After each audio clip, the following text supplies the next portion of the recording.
আসসালামু আলাইকুম এভরিওয়ান। সৎ মায়ের অপবাদ গল্পের ৮ নম্বর পর্ব। আর ভিডিওটা ইউটিউব থেকে দেখলে অবশ্যই চ্যানেলটা সাবস্ক্রাইব করে দিবা। আর যদি ফেসবুক পেজ থেকে দেখো তাহলে পেজটা অবশ্যই ফলো করে দিবা। আমাদের পেজের নাম রেদওয়ান অলওয়েজ অন ফায়ার। পেজের লিঙ্ক পিন কমেন্টে দেওয়া আছে। তো চলো বেশি কথা না বলে গল্প শুরু করা যাক। হাসপাতালের সামনে অ্যাম্বুলেন্সটা থামতেই কয়েকজন নার্স আর ওয়ার্ড বয় দ্রুত স্ট্রেচার নিয়ে এগিয়ে এলো। রনি প্রায় কাঁদতে কাঁদতে বলল, প্লিজ দ্রুত দেখুন, অনেক রক্ত বের হচ্ছে। ডাক্তাররা দ্রুত নীলাকে স্ট্রেচারে তুলে ভেতরে নিয়ে গেল। রনি আর রাকিবও পেছনে পেছনে দৌড়ে যাচ্ছিল, কিন্তু অপারেশন থিয়েটারের সামনে এসে একজন নার্স ওদের থামিয়ে দিল। নার্স বলল, আপনারা বাহিরে অপেক্ষা করুন আর আপনাদের গার্জিয়ানকে ফোন দিন এখানে আসার জন্য। দরজাটা বন্ধ হয়ে যেতেই চারপাশটা কেমন নিস্তব্ধ হয়ে গেল। রাকিব দেয়ালের সাথে হেলে ধীরে ধীরে ফোন হাতে নিয়ে নীলার পরিবারকে ফোন দিয়ে জানালো নীলার কথা। সেই সাথে বাড়িতে ফোন দিয়ে আমিনা বেগম ও মাহবুব রহমানকে সবকিছু খুলে বলল।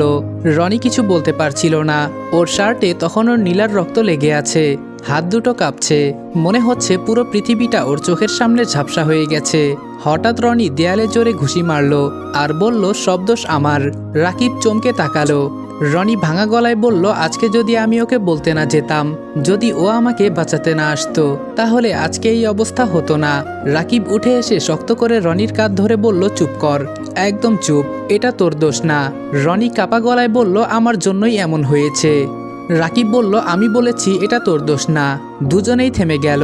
কয়েক সেকেন্ড শুধু নিঃশ্বাসের শব্দ শোনা গেল করিডোরে।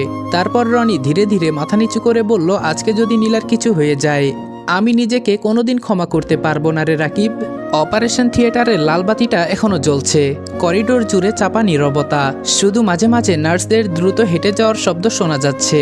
রনি মাথা নিচু করে বেঞ্চে বসে আছে, দু হাতে আঙ্গুল শক্ত করে জড়িয়ে রেখেছে, চোখ দুটো লাল হয়ে গেছে কান্নায়। রাকিবও চুপচাপ দাঁড়িয়ে আছে জানালার পাশে। বাহিরে রাত নেমে গেছে। হাসপাতালের সাদা আলোয় সবকিছু আরো বেশি ভয়ঙ্কর লাগছে।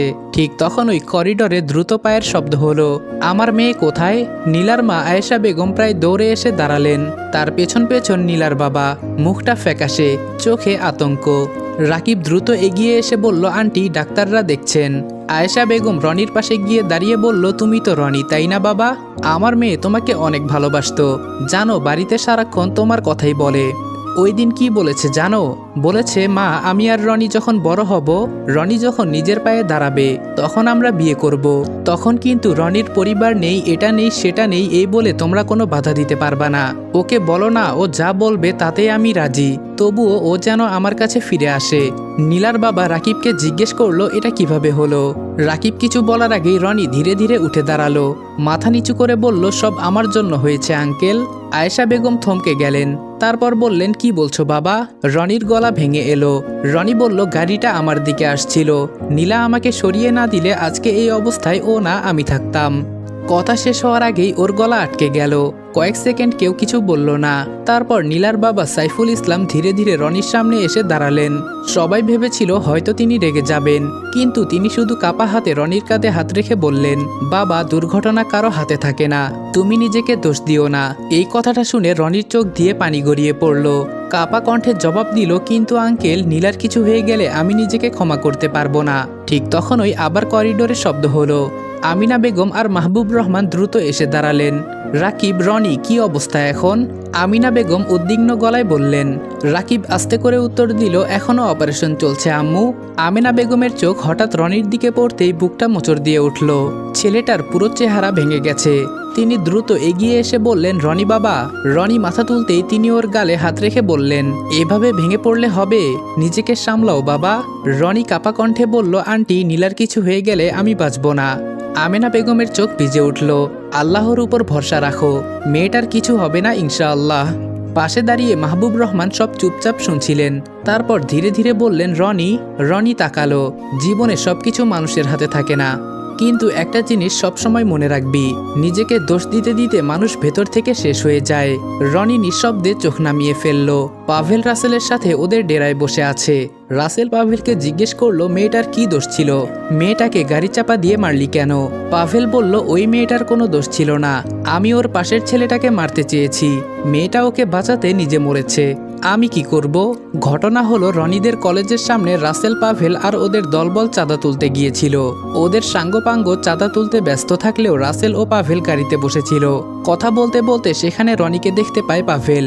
রনিকে দেখেই পাভেল বুঝতে পারে রনি বেশ ভালোই আছে। ওকে এত ভালো থাকতে দেখে পাভেলের মাথায় রক্ত উঠে যায়। রনির জন্য ওকে কত অপমান শুনতে হয়েছে, গ্যারেজে কাজ করতে হয়েছে। রাগে অন্ধ হয়ে পাভেল পাগলের মতো গাড়ি চালিয়ে রনিকে ধাক্কা দিতে যায়, কিন্তু তার আগে রনি নীলাকে ধাক্কা দিয়ে সরিয়ে দেয়। ওদের সাথে ধাক্কা খায় নীলা। পাভেল 10 সেকেন্ডের জন্য সেখানে দাঁড়ায় না, গাড়ি নিয়ে চলে আসে ডেরায়। রাসেল পুরো ঘটনায় হতবাক হয়ে যায়। অপারেশনের কিছুক্ষণ পর ডাক্তাররা নীলাকে আইসিইউতে শিফট করেছিল। মাথার আঘাতটা বেশ গুরুতর ছিল। বাহিরে অপেক্ষা করতে করতে প্রত্যেকটা মিনিট যেন ঘন্টার মতো লাগছিল। রাত তখন প্রায় 12টা। হাসপাতালের করিডোরে চাপা নীরবতা।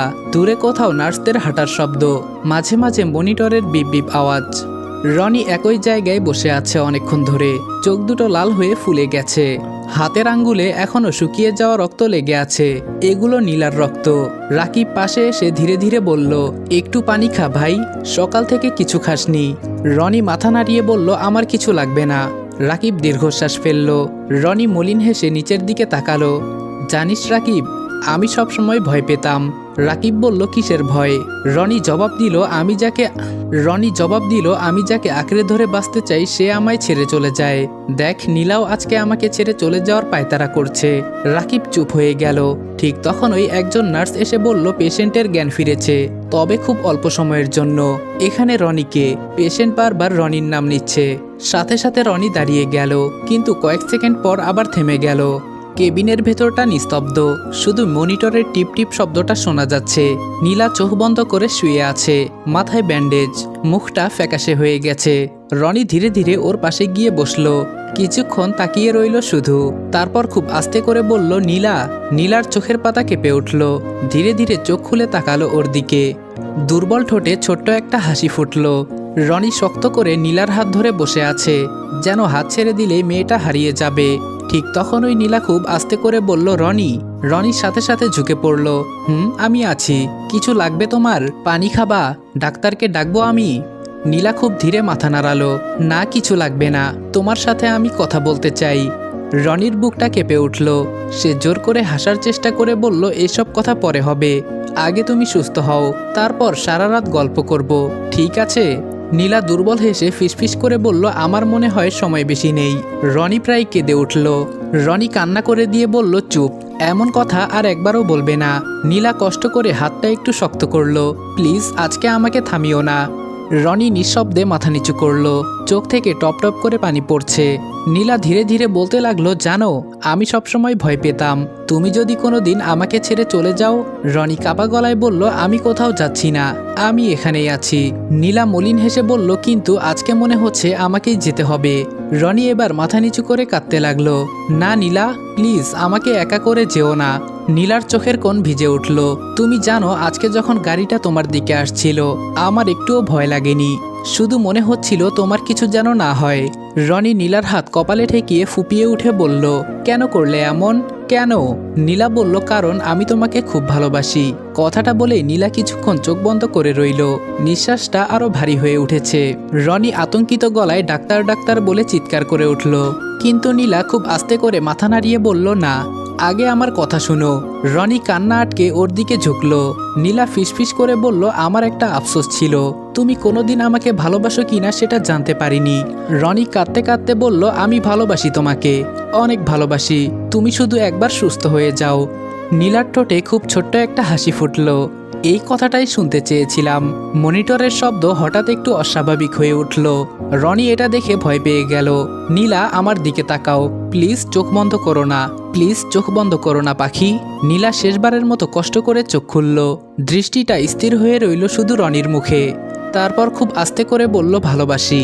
শব্দটা মিলিয়ে যেতে হাতের চাপটা ধীরে ধীরে দুর্বল হয়ে গেল। মনিটরে টানা শব্দ ভেসে উঠল। রনির পুরো পৃথিবী যেন সেই মুহূর্তে থেমে গেছে। নীলা, কোনো সাড়া নেই। রনি আবারও ডাকলো, নীলা। কোনো সাড়া না পেয়ে রনি চিৎকার করে উঠল। রনির চিৎকারে পুরো কেবিন কেঁপে উঠেছে। বাহিরে দাঁড়িয়ে থাকা রাকিব দৌড়ে ভেতরে ঢুকতেই দেখল রনি নীলার নিথর হাত দুটো বুকের সাথে চেপে ধরে ভেঙে পড়েছে। কেবিনের ভেতর তখনও রনির কান্নার শব্দ প্রতিধ্বনি হচ্ছে। ডাক্তার আর নার্সরা দ্রুত ভেতরে ঢুকে পড়ল। একজন নার্স রনিকে সরানোর চেষ্টা করতেই রনি আরও শক্ত করে নীলার হাত আঁকড়ে ধরে বলল, না, ওকে কেউ ছুবেন না। নীলা আমাকে ছেড়ে যেতে পারে না। রাকিব ছুটে এসে রনিকে জড়িয়ে ধরল। নিজের চোখেও তখন পানি। রনি, শান্ত হ। রনি হঠাৎ চিৎকার করে উঠে বলল, কিভাবে শান্ত হব?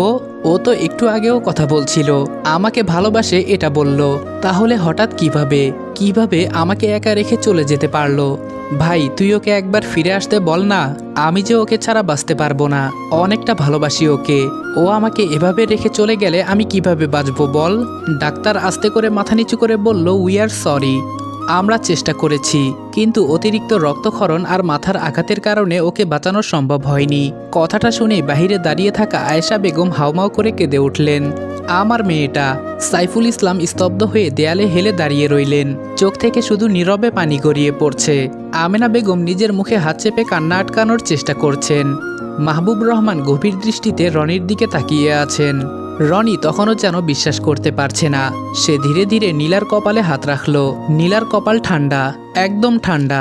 রনির বুকের ভেতরটা হঠাৎ ফাঁকা হয়ে গেল। নীলা, ওঠো না। দেখো, আমিও তোমাকে অনেক ভালোবাসি। তুমি তো এই কথাটা শুনতে চেয়েছিলে, তাই না? এখন উঠে বলো না কিছু। কিন্তু কোনো উত্তর নেই। মনিটরের টানা শব্দটা প্রমাণ দিচ্ছে সবকিছুই শেষ। রাকিব আর সহ্য করতে না পেরে মুখ ফিরিয়ে বাহিরে চলে গেল। করিডোরে দাঁড়িয়ে দেয়ালে ঘুষি মারল সে। তার চোখেও তখন অসহায় জল। হাসপাতালের করিডোর জুড়ে তখন শুধু কান্নার শব্দ। সাদা কাপড়ে ঢেকে রাখা নীলার নিথর দেহটা ধীরে ধীরে কেবিন থেকে বের করে আনা হলো।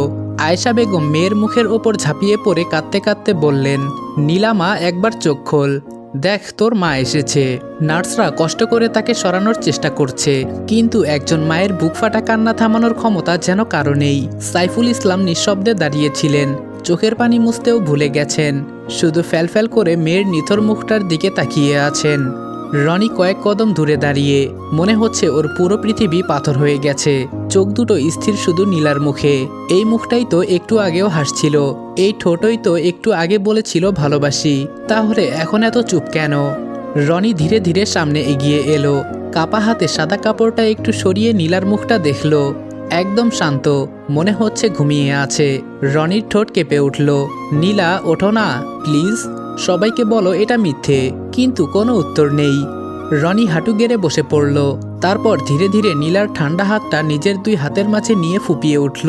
আমি তো আজকেই বলতে চেয়েছিলাম আমি তোমাকে কতটা ভালোবাসি। কেন চলে গেলে আমাকে ছেড়ে?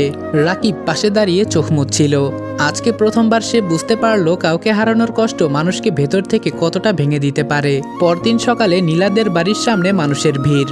চারপাশে শুধু কান্না আর শোকের ভারী পরিবেশ। সাদা কাফনে মোড়ানো নীলাকে মাঝখানে শুইয়ে রাখা হয়েছে। আয়েশা বেগম বারবার মেয়ের মাথায় হাত বুলিয়ে দিচ্ছেন। এইভাবে কেউ মাকে ছেড়ে যায় রে মা? তুই না বলেছিলি আমাকে কখনো একা করে যাবি না? পাশে বসা কয়েকজন মহিলা তাকে সামলানোর চেষ্টা করছে, কিন্তু তিনি বারবার মেয়ের হাত ধরে কেঁদে উঠছেন। রনি দূরে দাঁড়িয়ে সব দেখছে। তার মনে হচ্ছে এই পৃথিবীতে আর কিছুই অবশিষ্ট নেই। হঠাৎ ওর চোখ পড়ল নীলার মুখের দিকে। কাফনের ভেতরেও মুখটা অদ্ভুত শান্ত, যেন সব কষ্ট থেকে মুক্তি পেয়েছে। রনির বুকটা আবারও মোচড় দিয়ে উঠল। ধীরে ধীরে সামনে গিয়ে বসে পড়ল। কেউ বাধা দিল না। রনি নীলার মুখের দিকে তাকিয়ে বলল, তুমি অনেক বড় একজন স্বার্থপর নীলা। এভাবে সব কষ্টের ভাগ আমাকে দিয়ে নিজে কি সুন্দর পালিয়ে গেলে। চারপাশে দাঁড়িয়ে থাকা মানুষগুলো নিঃশব্দে চোখ মুছছে। রনি নিচু হয়ে নীলার কপালে কাঁপতে কাঁপতে একটা চুমু খেলো। ভালো থেকো নীলা। এই কথাটা শুনে রাকিব মুখ ফিরিয়ে কেঁদে ফেলল। জানাজার সময় পুরো এলাকা নিস্তব্ধ হয়ে গেল। ইমামের দোয়ার শব্দ ভেসে আসছে, আর রনি দাঁড়িয়ে আছে একদম পেছনে। দোয়া পড়তে পড়তে ওর চোখ ঝাপসা হয়ে যাচ্ছে। বারবার শুধু একটা কথাই মাথায় ঘুরছে, নীলা আর নেই। মানুষজন ধীরে ধীরে নীলাকে কবরের দিকে নিয়ে যেতে লাগলো। ঠিক তখনই রনি হঠাৎ সামনে এগিয়ে গেল। কবরের পাশে বসে মুঠো ভর্তি মাটি হাতে নিল। রনির হাত কাঁপছে ভয়ঙ্কর ভাবে। তারপর কাঁদতে কাঁদতে বলল, এই মাটির নিচে আমার পুরো পৃথিবীটাকে রেখে যাচ্ছি। মুঠো ভর্তি মাটিটা ধীরে ধীরে কবরের উপর ছুঁড়ে দিতে রনি আর নিজেকে সামলাতে পারল না। সে হাউমাউ করে কান্না করে উঠল নীলা বলে। চারপাশের মানুষ স্তব্ধ হয়ে গেল। রাকিব দৌড়ে এসে ওকে জড়িয়ে ধরল, কিন্তু রনি শুধু একটা কথাই বারবার বলছে, ও আমাকে বাঁচাতে গিয়ে চলে গেল। আকাশটা তখন মেঘে ঢেকে গেছে। হালকা বাতাসে কবরের পাশের গাছের পাতাগুলো নড়ছে। আর রনির মনে হচ্ছে তার জীবনটাও আজকে নীলার কবরে চাপা পড়ে গেল। আসসালামু আলাইকুম এভরিওয়ান। সৎ মায়ের অপবাদ গল্পের ৮ নাম্বার পর্ব এখানেই শেষ করলাম। আর আজকের ভিডিওটা তোমাদের কাছে কেমন লেগেছে এটা অবশ্যই কমেন্টে জানাবা। যদি আমি নিজের মতামত দিতে যাই তাহলে বলতে হবে আজকের গল্পটা আমার কাছে অনেকটাই ইমোশনাল লেগেছে, কারণ আমি একটা ভয়েস আর্টিস্ট হয় যে কোনো ক্যারেক্টারের ভয়েস দিতে গেলে আমার সেই ক্যারেক্টারের ভিতরে ঢুকতে হয়। তো সেই সুবাদে আমার মনে হয় ওই ক্যারেক্টারের সাথে যা হচ্ছে ওইটা আমার রিয়েল লাইফে আমার নিজের সাথেই ঘটতেছে। আর আজকে ভয়েস ওভারটা করতে গিয়ে আমার অবস্থা একদমই বাজে হয়ে গিয়েছে। কতবার যে নিজের ভেতরে চাপা কষ্ট অনুভব করেছি তা বলার বাহিরে। আর তোমাদের কাছে রিকোয়েস্ট থাকবে আজকের ভিডিওতে কমেন্ট করে জানাবা গল্পের কোন পার্টটা তোমাদের ভালো লেগেছে অথবা খারাপ লেগেছে।